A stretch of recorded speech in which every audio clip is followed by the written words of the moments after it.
Welcome to our new learning. This time we have a topic which is itong tamang instalasyon ng ating service entrance. So itong installation guide is coming from Meralco. Once ikaw ay mag-apply for permanent electricity connection, so hahanapin sa iyo itong service entrance, and then ipasok yung kagawa mo based sa kanilang standard. Pwede kang kapitan ng power supply. If hindi nasunod yung standard nila, so pwedeng ma-reject. And this time we have itong tamang installation kung paano gawin. And before that, when you see a service entrance, it is the point where electricity from utility grid. So yung grid sinasabi is pwede yung Meralco or other electric cooperative sa mga province. Encompassing the service drop, meter, and when disconnect panel or breaker box. So in other words, if you can see on this screen, ito yung sinasabi niyang service entrance. So from the left side, ito yung overview ng good installation. Ito actually hindi masyado malaki yung text, but later on i-zoom in natin. Okay, ito yung service entrance, ito yung pumunta ng utility, ito yung kilowatt hour meter, dito yung parang disconnect switch or known as enclosed circuit breaker, and then on the right side, ito yung sample or overview paano yung service entry connection. So we have incoming power, with head, ito yung service pole, transformer, distribution transformer, may service drop ka na pumunta ng bahay mo. Okay, one is conduit, itong portion na to is conduit. Meron siyang power meter, and then naka-meter base. So when we say itong parang pink color, so customer on maintain. So yung consumer yung gumagawa niyan. When we say itong PUD, that is ito yung private owned maintain. So yung cooperative ang mag-maintain dyan. Okay, so let's focus on this, and then let's zoom in. Ito yung mga text paano yung good installation.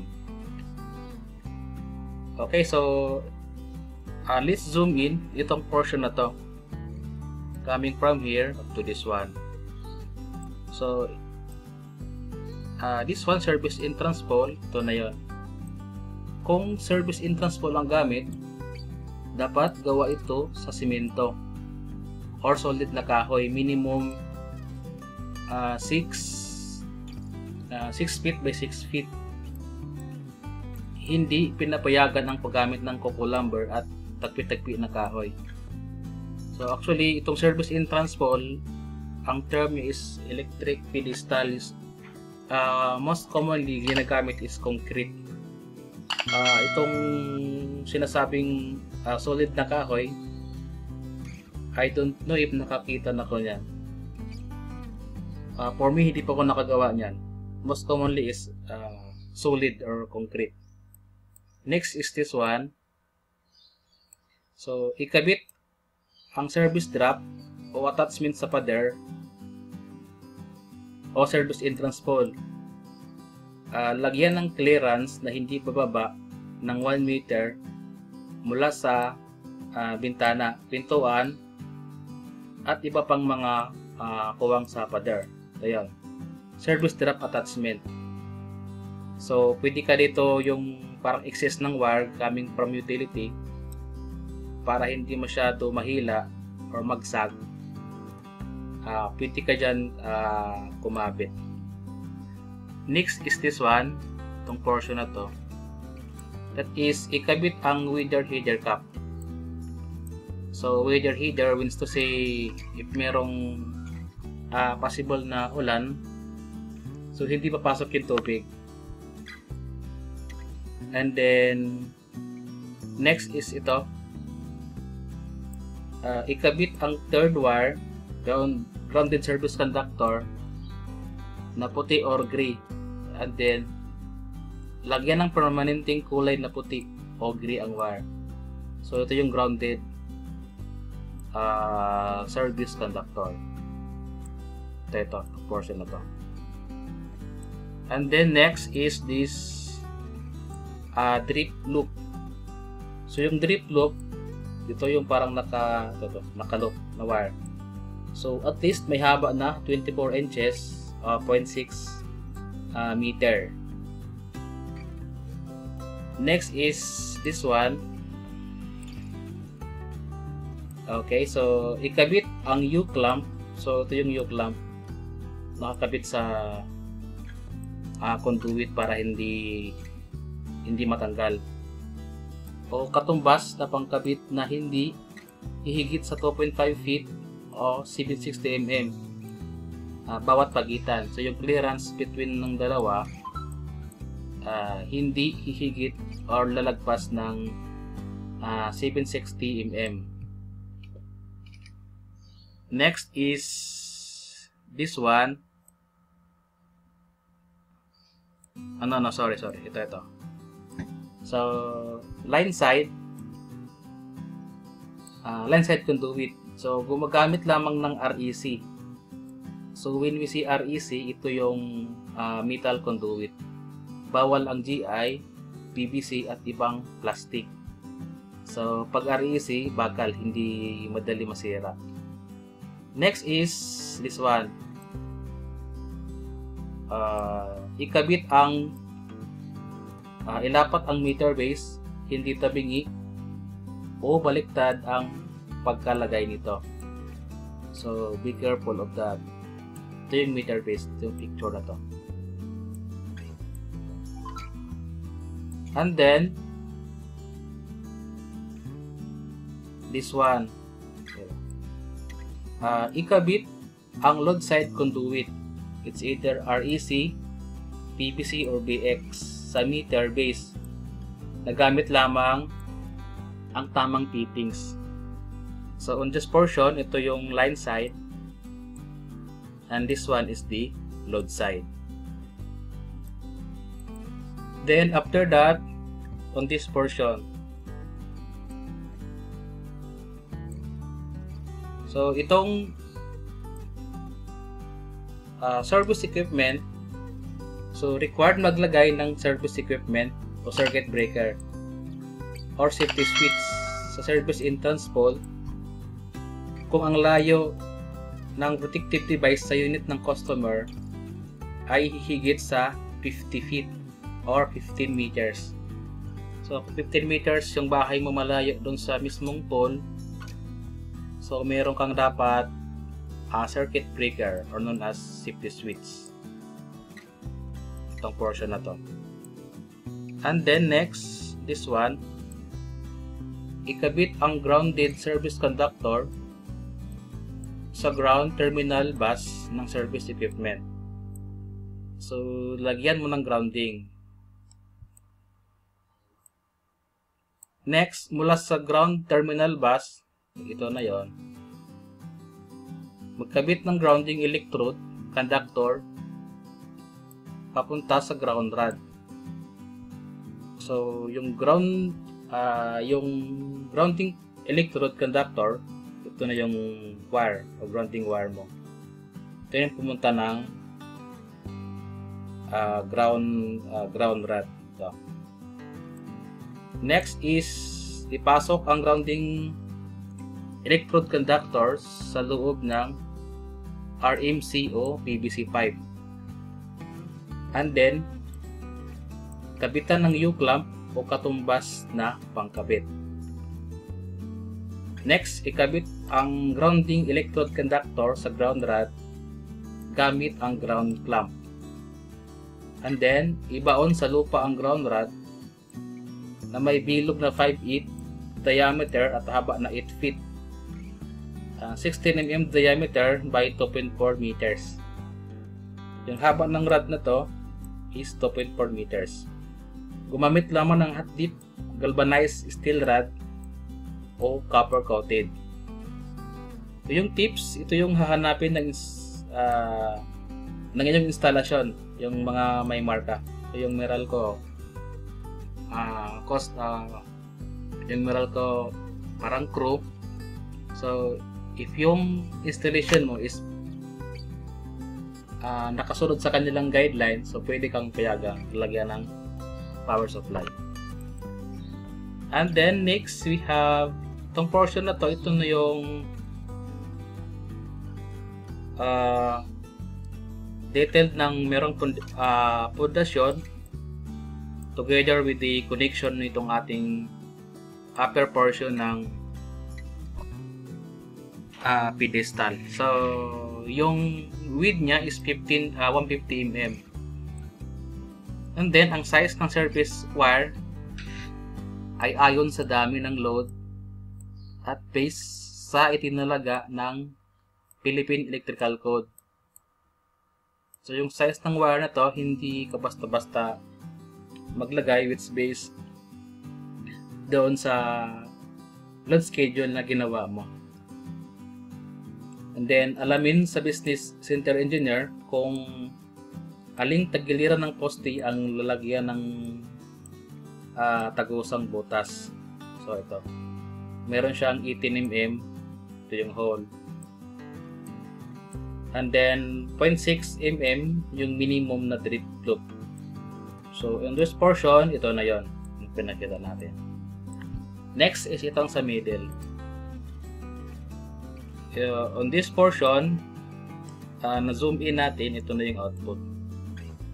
Iangat ang service wires ayon sa uri ng daanan kung saan tumatawid ito papuntang entrada. Piliin sa mga sumusunod ang tamang taas para sa iyong entrada. 3.10 meters if ikaw ay nasa bangkita o lugar na daanan ng, lamang ng tao. 3.7 meters sa puok o driveway na pang residential.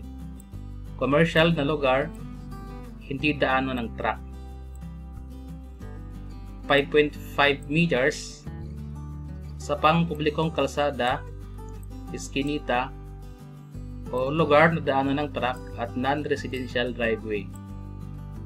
7.4 meters pag tumatawid ka ng national highway. So yun yung height from this portion. Ito yung height na dapat mong sundin based sa iyong location at situation. And then on this portion, ito na yung papunta ng service equipment or sinatawag na circuit breaker. And then ikabit sa meter base sa taas na 5 to 6 feet simula sa lupa. So from here hanggang parang finish floor line hanggang sa ating meter center, kilowatt hour meter, dapat yung taas niya is nasa 5 to 6 feet. Kung nais ulit humingi sa business center engineer ng master bill of materials para sa paggawa ng service entrance hall. And then next is itong portion na to, coming from here. And then so yung dip niya, ang lalim D o pundasyon ay nakadepende sa lapad,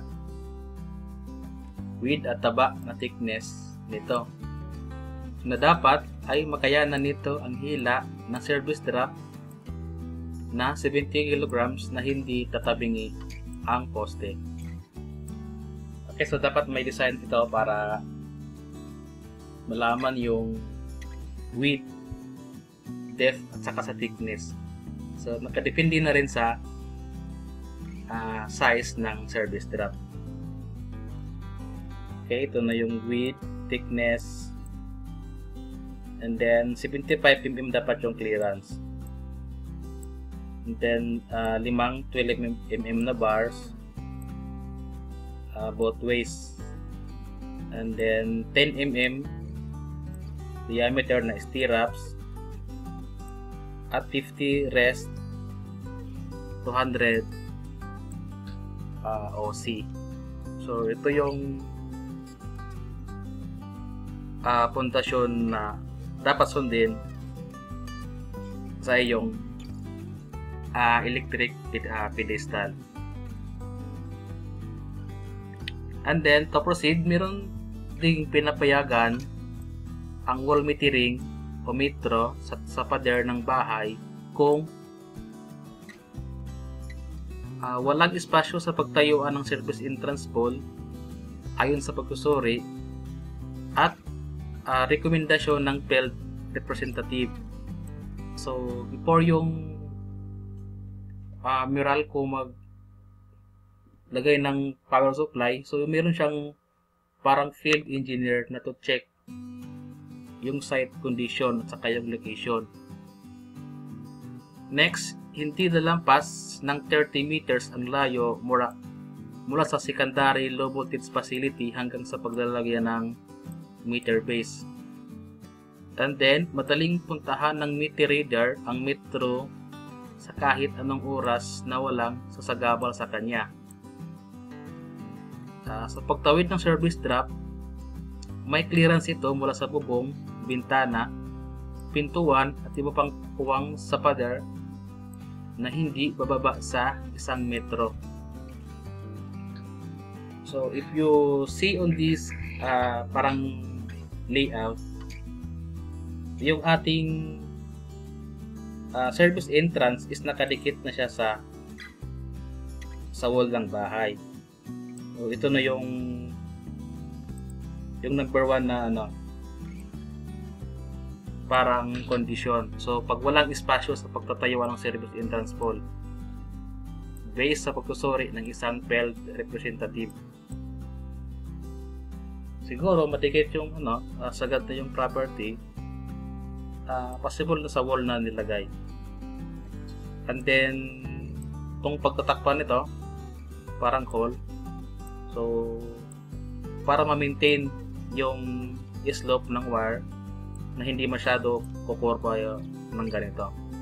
So pag walang kumukontra sa width ng wire, pwede magiging ito yung sag. But kung meron siyang kinakapitan, so ma-maintain na yung slope, yung tamang angle. Okay, and then ang sabi dyan, dapat 1 meter mula sa mga opening areas. Kasi ito sa bintana, ito yung window niya. Okay, sa bubong, bintana, or pintuan. And then dapat yung kanyang distance is 30 meters maximum. So yun yung condition. And then this one is dapat meron ding 30 meters maximum. If merong maglagay ka ng service entrance pole. Okay, so ito na yung concrete service entrance pole mo. Ito yung secondary transformer, first private pole ng utility, ito na yung secondary line wire mo. Pumunta ng service entrance cap down to the REC conduit. Ito na yung pumunta ng kilowatt hour meter. And then I means to say pala yung layo from galing sa electric pole saka sa ating service entrance pole is dapat 30 meters maximum. or else 30 meters maximum din para payagan ka ikabit sa wall ng bahay mo yung service entrance. Okay, and then ito yung detailed na from meter base pumunta na dun sa ating circuit breaker or safety switch. So ito yung galing ng primary line, actually secondary na to. So ito na yung eyeball o bulb. Okay, ito na yung pumunta ng ating wither head. So electrical tape, triplex aluminum service drop, 230 volts line to line. Okay, naka-strap, saka clamp. And then grounded service conductor, white or gray insulation. Naka-rigid steel conduit. Ungrounded piece conductors. Meter base, grounded service conductor. And then to the service equipment, or ito na yung ating circuit breaker. And then from that, ito na yung pumunta dito. Ungrounded piece conductors, grounded service conductors, ground terminal bus. Ito na yung pumunta ng ground rod. Okay, and then we have fuses, grounded service conductors, ang ground terminal bus, pumunta na ito ng ground rod. Ito yung wire na to.